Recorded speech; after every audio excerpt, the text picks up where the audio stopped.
Hi friends, welcome back to my channel. இந்த வீடியோவில் நம்ம எக் கிரேவி ரெசிபி தான் பார்க்க போகிறோம்.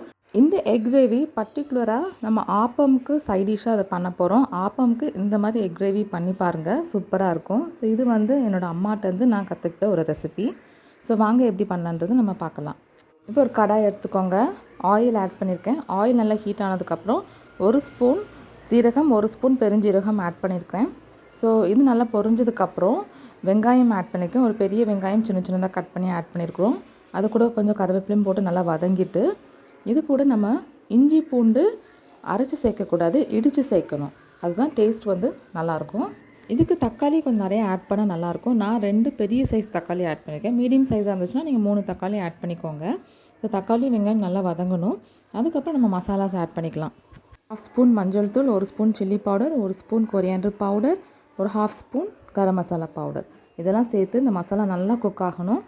இது கூட 1 கிளாஸ் தண்ணி ஆட் பண்ணிக்கலாம். அதுக்கப்புறம் தேவையான உப்பு நம்ம சேர்த்துக்கலாம். நமக்கு இன்னொரு சைடில் ஆப்பமும் ரெடி ஆகிட்டு இருக்குது. So appam with egg gravy combination சூப்பராக இருக்கும். ஸோ பார்த்திங்கன்னா எக்கு ஆல்ரெடி நான் பாயில் பண்ணி ரெடி பண்ணி வச்சுருக்கேன். ஸோ அதையும் நம்ம இந்த கிரேவி கூட சேர்த்துக்கலாம். யூஸ்வலாக நான் எக் ஆட் பண்ணும்போது ஈக்குவல் சைஸாக கட் பண்ணி தான் ஆட் பண்ணுவேன். ஸோ இன்றைக்கி ஃபார் சேஞ்சுக்கு நான் ஃபுல் பாயில்டு எக்காக ஆட் பண்ணியிருக்கேன். நீங்கள் ஃபுல் பாயில்டு எக்காக நீங்கள் ஆட் பண்ணுறதா இருந்ததுன்னா சைடில் கொஞ்சம் கீறி விட்டுக்கோங்க. ஸோ அந்த கிரேவி உள்ளே நல்லா இறங்கி போய் நமக்கு நல்லா ஒரு டேஸ்ட் கொடுக்கும். கிரேவி ஒரு 10 நிமிஷம் நல்லா பாயில் ஆகணும். அது எண்ணெய்லாம் பிரிஞ்சு மேலே மிதங்கி வரும்.